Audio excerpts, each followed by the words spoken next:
Jagged.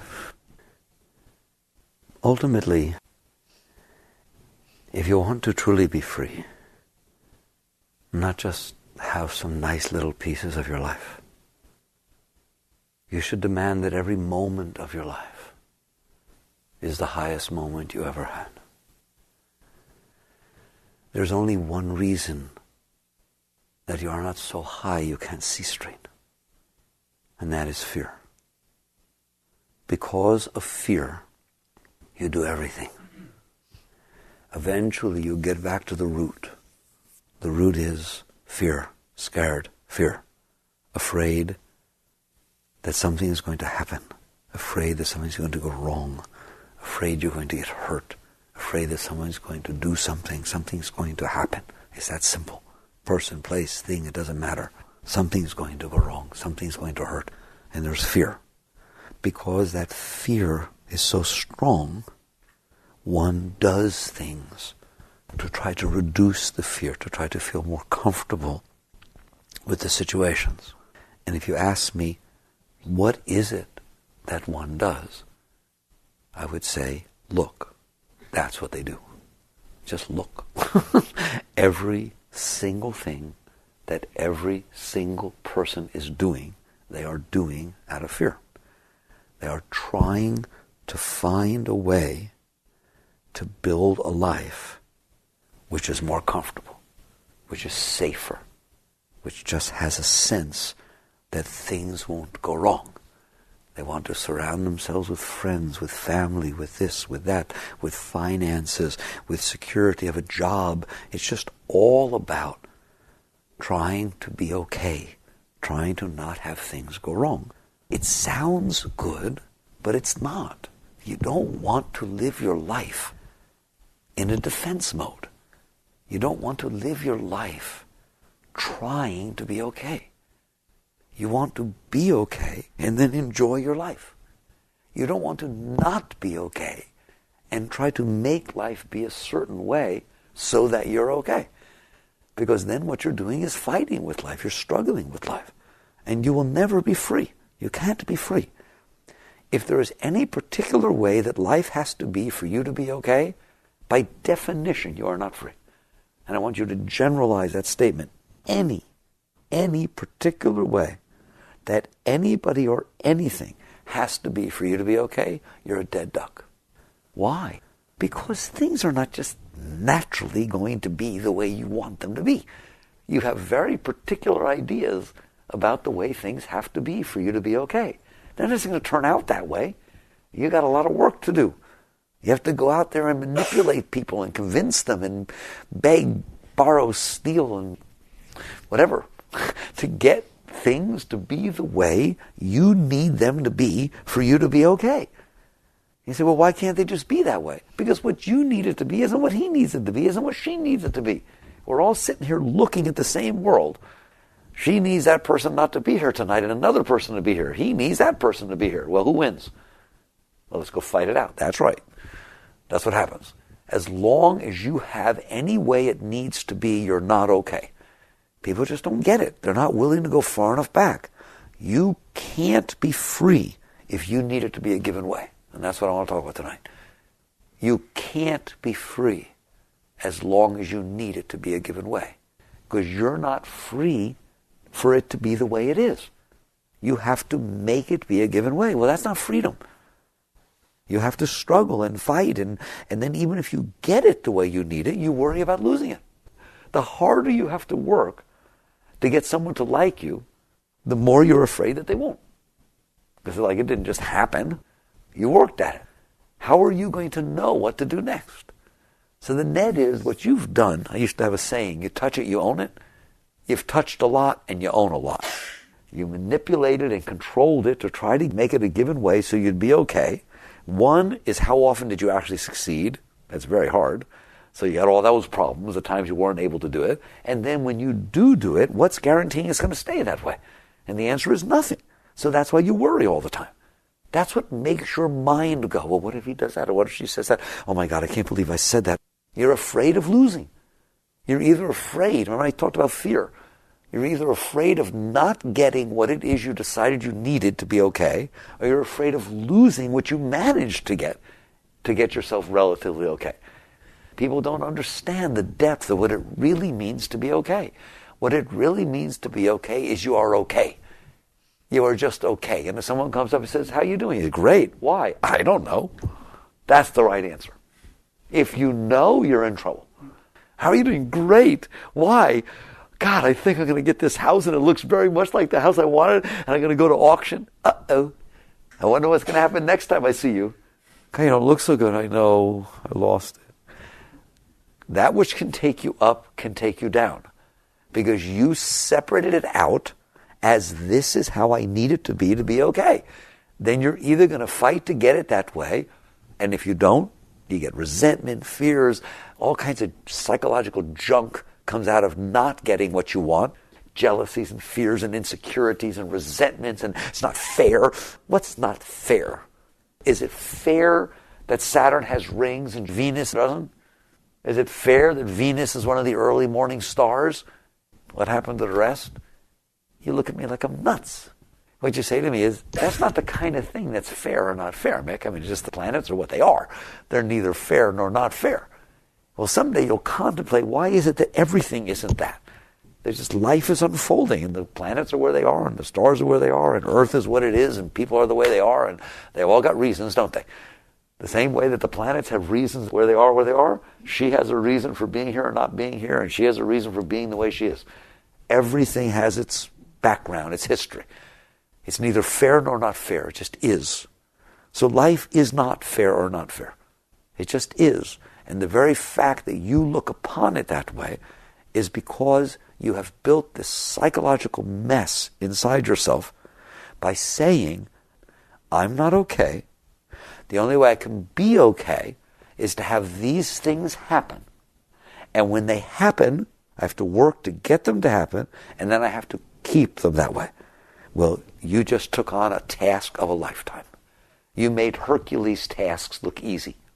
By definition, you just said it's your task of your lifetime. Like you sit there and say, well, if I could have a child, I'd be okay. Now some of you have had children, and you understand the fun starts when they come out. That's when you have about 600 other, well, if they're just okay and they have 10 fingers and 10 toes, that's what you say first. If I could just have a kid, I'd be okay. Okay, you're pregnant. Okay, well, I could just have 10 fingers and 10 toes. Okay, it pops out. It falls within the, however you'll decide normal is, right? It falls within that. Is that it? It's over? No more? Say, well, and every single day it's something else. So it's not true when you sit there and say, if just this, I'd be okay. Is it? So you're not okay. See, I like to sit there and say, I don't want to just tell you something. I want you to prove it to yourself. I'm proving to you you're not okay. Why? Because you got all these things you want. If you're okay, you wouldn't. If you're okay, you say, how you doing? I'm great. What do you want? Nothing. I'm great.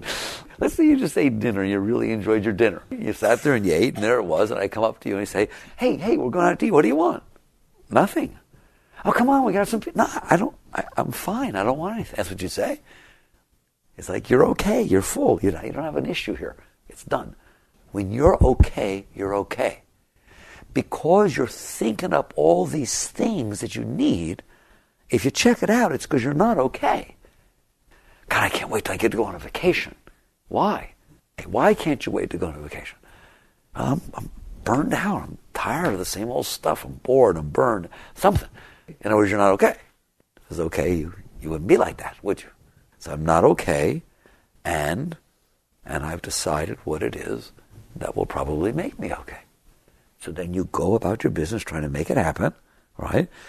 If it doesn't happen, it leaves marks on you. You look at somebody else, well, how come they get to go on a vacation with me? Look where they're going. And they get this sort of thing, right? And I get 2 days, and they get 2 weeks. And it starts doing that, doesn't it? Right? It starts comparing and judging and resenting. And it molds your personality. It's amazing. And then, like I said, if you get what it is you said you needed, you fear losing it. And you keep coming with more things that you need. I think the beginning of real spiritual growth is when you really, really get this. And you understand that this concept of not being okay, let's just generalize it to the epitome, the process of not being okay and then deciding what it is that will make you be okay and setting out to make those things happen, or the things that you don't want to happen, make sure they don't happen, that doesn't work. That's very broad. That's as broad as I can get. Wow. It's not that you picked the wrong stuff. It's not that the world is not fair. It's that the process of not being okay inside and then deciding what it is that will make you be okay and setting out to make it happen has never worked for anybody for any length of time. You end up with a psychological problem. Your psyche becomes extremely active from the very act of doing that. What does that mean? If you're not okay and you say, this is what I need meaning I want this to happen or I don't want to happen, either way, now your mind becomes busy trying to figure out how to make it be that way, doesn't it? So the moment you pick out what's going to solve your not being okay, you're less okay than you were when you started. Your mind is now, I could go over here, no, I don't want to do it, blah, blah, blah. And then, like I said, if you don't get it, well, that's not fair, that's ridiculous, and I never get anything that I want. All right? God, it goes nuts. And then if you get it, oh my God, this is the best thing that ever happened. See, you figure, if you get it, then it shuts up. No. Oh my God, I can't believe I probably don't deserve it. What am I going to do? If I ever lost him, it would be so terrible. Wow, it doesn't stop because you get what you want, does it? It just gets more. All right, well, you thought you were going to have such and such an operation. That's going to happen. You thought you had cancer. It turns out we were reading the wrong person's thing. In these last 6 months that you thought you were going to die, we were wrong. That should be the end of it. That's it, man. I mean, the mind should just go, oh, thanks. Instead, the mind says, what kind of thing is this, man? That could happen any day. That's somebody who comes in here and says the wrong thing. I'm going to get a lawyer. I'm going to get this stuff together. This is ridiculous. How can I trust anybody ever again? Wow. It doesn't stop, does it? If it works, your mind stops. That's what I'm trying to show you. If the idea of I'm not okay, and I'll decide what it is that has to happen to be okay, then if that happens, is the difference. And then it goes, oh, now I'm okay. It just stays like that. It worked. I'm okay. It doesn't work, does it? It doesn't do that at all. For a minute, maybe. Oh boy.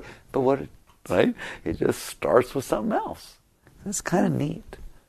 It's kind of neat to hear this, but who's willing to live it? I mean, isn't it pretty stupid? If you're thirsty, you're out there every day trying to suck on these rocks, and no one who ever sucked on the rocks got anything except blistered lips.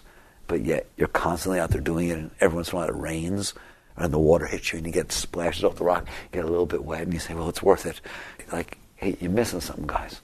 And when you find out there is no water in the rock, there is no water in the rock. Yeah, wow, he's right. Okay, where are you going? To suck on the rock.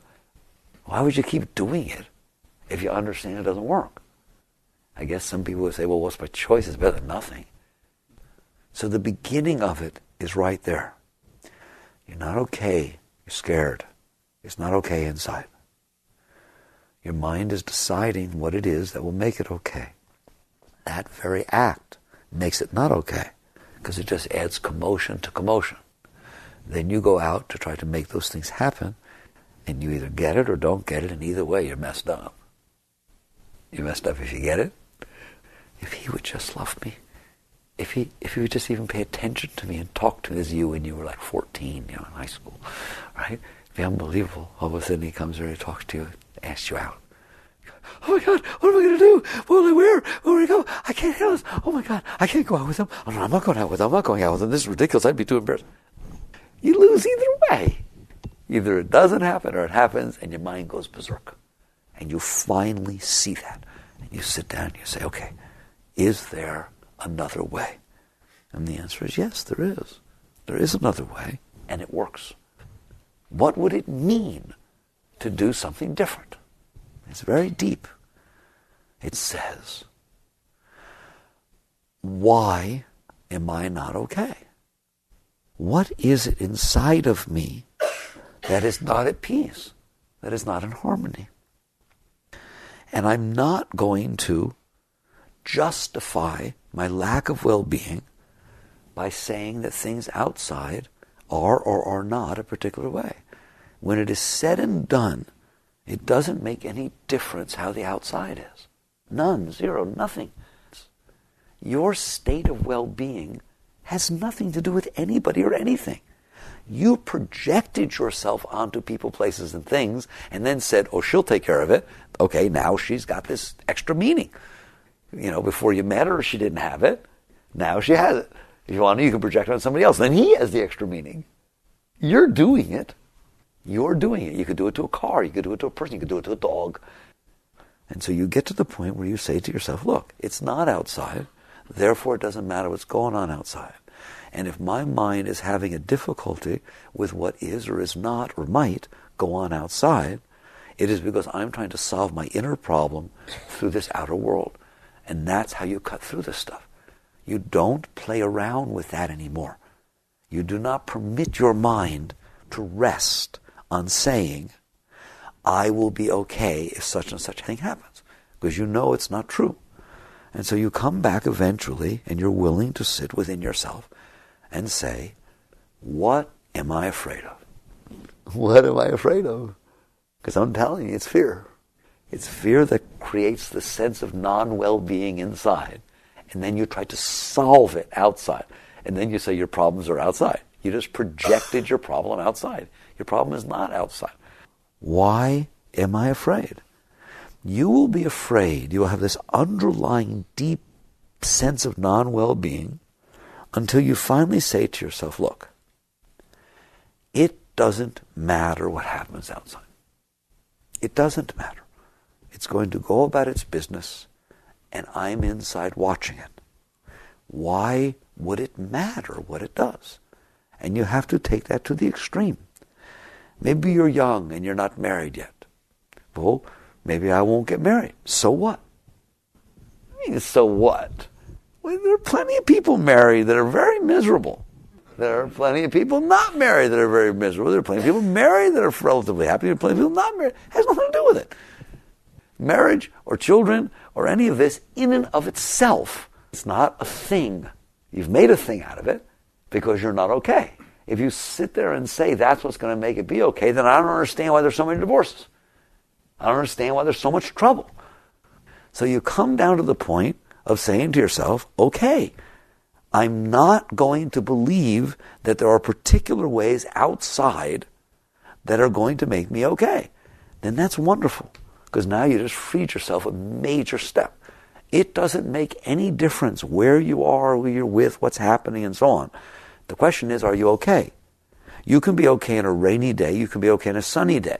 They have nothing to do with each other. The weather can be beautiful when it rains, can't it? There are rainbows and it's wet and cool and so on. And the weather can be beautiful when it's sunny. It should have nothing to do with your inner state of being. It can be fun when it's cold. You go out skiing and snowboarding and snowmen rolling and doing all kinds of bundly up stuff and just roll yourself down the hill. You can do all kinds of stuff. And it can be really, really beautiful when it's hot. Oh, so hot, just laying on a beach sweating. And it's beautiful. Neither is more beautiful than the other. Nothing is better or worse than anything else. Such is the way a great being approaches life. Nothing is better or worse than anything else. What matters is my state of being. If I'm lying on that beach in Maui in 90-degree weather, just basking in it, you say, yeah, wow, that's beautiful, except for the person that hates sweating. I hate sweating. I grew up in Alaska, and I don't like it hot, and I don't like... Okay, is it the weather that is doing that to you? The answer is no. It is you that is doing that to you. And you eventually just get to the point where you say to yourself, I'm not going to do that. I'm not going to blame my lack of well-being on what is going on outside. I'm neither going to try to tell the outside to be a given way, so I'm okay, because I don't believe in that, nor am I going to blame the outside on the fact that I'm not okay. My inner state is independent upon this world. This world just goes about its business. That's freedom. I have freed myself from the bondage and the illusion that this world is going to be a particular way and make me okay, because it's not. So you start to do the real work, which is the work on your inner state. But the underlying basis is, are you capable of saying to yourself, and this is your ultimate liberation, it doesn't matter how it is. If I live in a ritzy house that's all so nice and this, that, and the other thing, or I live in a simple little shack, there is literally no difference. And if your mind has a problem with that and doesn't believe that, then what I'm going to do is put you in the mansion, and we'll throw the marriage thing in, with the worst spouse, is terrible War of the Roses, okay, in the really, really nice house. Or I will put you in this very simple little shack with the most beautiful person that you just have this beautiful, harmonious relationship with, and you've got your space, even though it's one room, you respect each other's spaces, all right? Where would you rather live for 5 years? I hope you don't have to think about it. I mean, I really hope it doesn't take any time to answer that question, because it ain't got nothing to do with your surroundings. It's got to do with, how are you doing here? And so you must constantly challenge yourself with that. And you just eventually get to the point where you realize it really doesn't matter what is going on outside. What matters is what is going on inside. And as long as my inside is conditional upon the outside, I'm not okay. I'm not. The moment my inside has detached itself, separated itself from the outside, and I've at least reached the point of my path where what I'm saying is, let the outside flow the way it needs to. Let it do what it must do. I'm going to work on what's inside of me. I'm going to work on being okay. And your rule is unconditionally okay. You don't want to be conditionally okay, then you're only conditionally okay. You're only okay if the conditions are a given way. You have to be unconditionally okay. What does that mean? No matter what. No matter what. And you draw that line. Unconditionally, I'm okay. Well, what do I do on a daily basis? You practice being unconditionally okay. Well, it's not easy. No, not easy, but it's not easy to get everything the way you want it either, or to live with the fact that you can't do it. I honestly and earnestly believe that if you took all the effort that you do to try and figure out what it is that you want and then try to make everybody be that way, and then all the psychological mumbo-jumbo that goes on because it either is or isn't, and you took that exact amount of energy into being okay no matter what, that's how long it would take. It's not that you don't have the ability. Look what you do with the rest. Look how much energy people put out trying to make some stupid thing outside be a given way. And then they got to fight to keep it that way, and then they got to get upset when it's not. If you took all of that, the problem is it takes all. Can't even be 99%. You take 100%, and you say, I want to be unconditionally okay. Then you be that. How?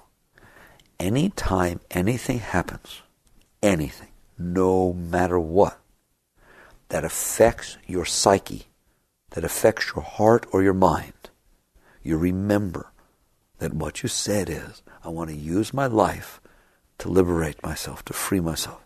I want to use it to be unconditionally okay. Here is a condition that has challenged my okayness. I'm going to let go of whatever it is inside of me that can't handle that condition. If you will do that relentlessly, you will liberate yourself. Notice that didn't mean that you don't get married. That didn't mean you don't have children. Things happen in the world. They unfold. You interact with them.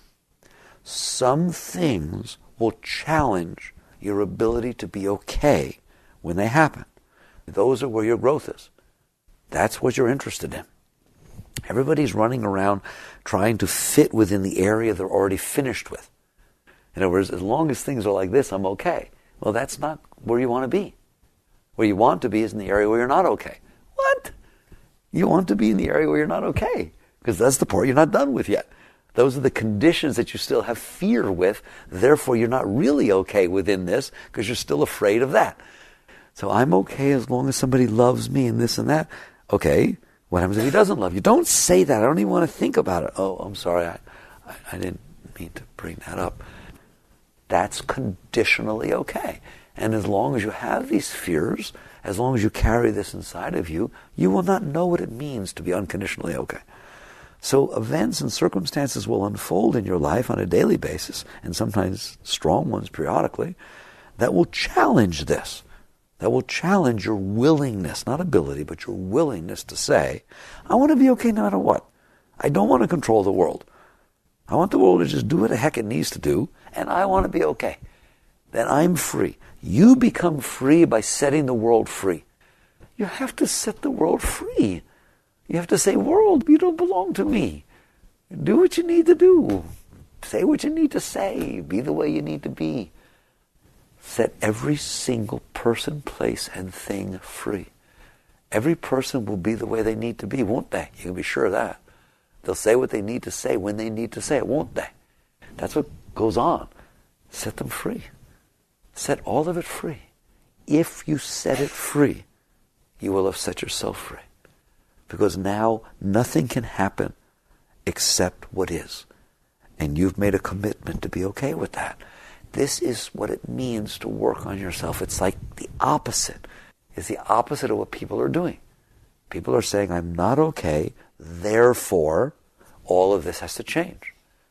The yogi sits there and says, I'm not okay, and nothing has to change except that I'm not okay. That's what has to change, that I'm not okay. It's right down to the core of it. That's the only thing that has to change, is that I'm not okay. And you stay focused directly on that. And if something is bothering you, you let go. You let go. You just keep letting go. And what will happen is a part of you, you will feel like a part of you is being ripped off of you. A part of you is dying. A part of you is like being released. And that part is your ignorant self. That part is the part that tried to go out to fix the inner problem. As that part falls off, it all happens. All that you've read about, all that you've heard about. It should not be something you read about. It should be not something you heard about. It should be what you're experiencing. When you are ready at that level to let go of whatever it is that is creating these conditions, and instead you build that strength inside of you that I'm going to let go no matter what, something opens up inside. It explodes inside of you. Because all the Shakti, all the Chi that you were using outside to control this world is not doing that anymore. And so it has to go somewhere. And where it goes is up. And that is your spiritual ascent. But you have to be very relentless and sincere about saying the way to get rid of fear is to not be afraid of it. As long as you're afraid of fear, it will own you. If you're afraid that if so-and-so dies, oh, it'll bother me, or if this happens, it'll bother me. So I don't want to feel that fear, so I have to go out and work so the event doesn't happen so I don't feel the fear. You're afraid of the fear. The yogi says, I'm not going to be afraid of the fear. There's so many things to be afraid of. If the fear happens, I'll feel the fear. Whatever event happens in life, I will just experience that. I don't care. I'd rather experience it when it happens. Then you sit there and ultimately you say to yourself, I'm okay no matter what. I am the consciousness, the self, the awareness of being. Nothing can take that from me. No matter where I am, I'm the one who's here. You can change my clothes, you can change where I live, you can do anything you want.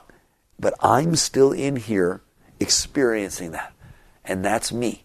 And nobody can touch you. And nobody can take anything from you.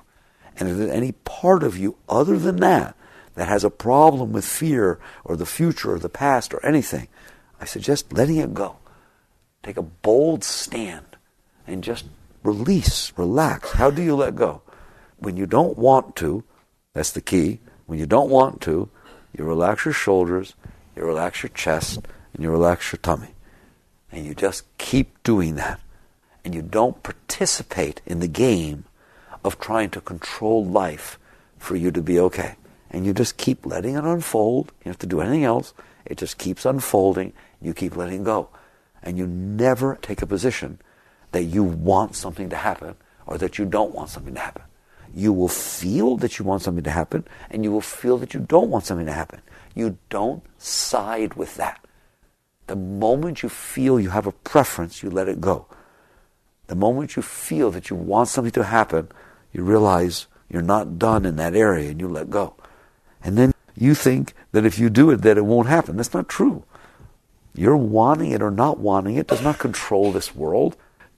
And what you will find is if you let go, things will happen. Things very different than you think. And then you don't own it at all. And you'll realize they will like you when they like you, and they will hate you when they hate you. And that is what it will be. And it's beautiful. And then you're free. You don't own any of it. And all these different things will happen in your life. And they'll all help you, and they're all wonderful. And you don't want them not to happen. You don't want anything to happen. You don't want anything not to happen.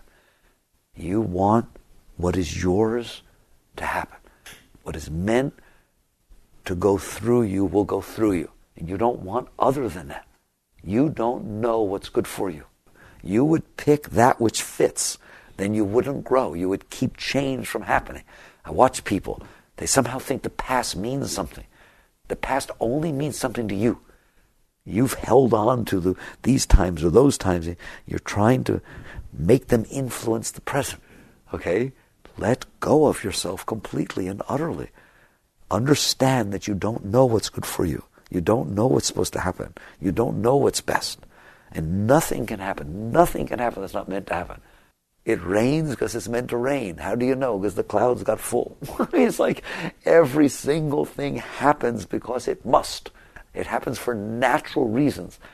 It happens by the course of nature. God, nature, same. By all of the natural elements. The main point, it doesn't happen because of human mind, because of your mind. And you let that unfold, and you just keep letting go. And what will happen is if you set life free to be what it must be, you will find that you are free. Can you see that? If you're not willing to let her be free, you can't be free, because you have to control her. So it's that deep. You must sit within yourself eventually and say, I understand this. It's tough, but I understand it. So I am going to let go of everything. If I let go of everything, then what is will be. Snakes will be snakes, giraffes will be giraffes. People who love you will love you, people who hate you will hate you. It will be what it is. How could you want it to be other than the way it is? How could you make it be other than the way it is? Why do you want to own making it be other than the way it is? Why do you want to have to hold it all together? Why do you want to think so much? Why do you have to struggle with it? When you let go, the world will unfold in accordance to the Tao. You don't have to do anything. You don't do anything. It's very much like the ripples in the lake. If something drops in the lake and it creates ripples, you don't do anything. In the Tao, they will come back to their own harmony. If you jump in the lake and try to smooth them out, you're not going to solve anything. So eventually, the wise being understands this very, very deeply. You have to live it for years before you truly understand. There is nothing to touch. Nothing. There is no right way, wrong way, better way, worse way, your way, somebody else's way. There's just the way. That's why it's called the way, the Tao. There's just the way it is. If you are separating out what you like from what you dislike, what should be from what shouldn't be, what's right from what's wrong, what's good from what's bad, then you have all these different ways, and you are out of harmony with truth. So deep, once and for all, just keep letting go. Jack.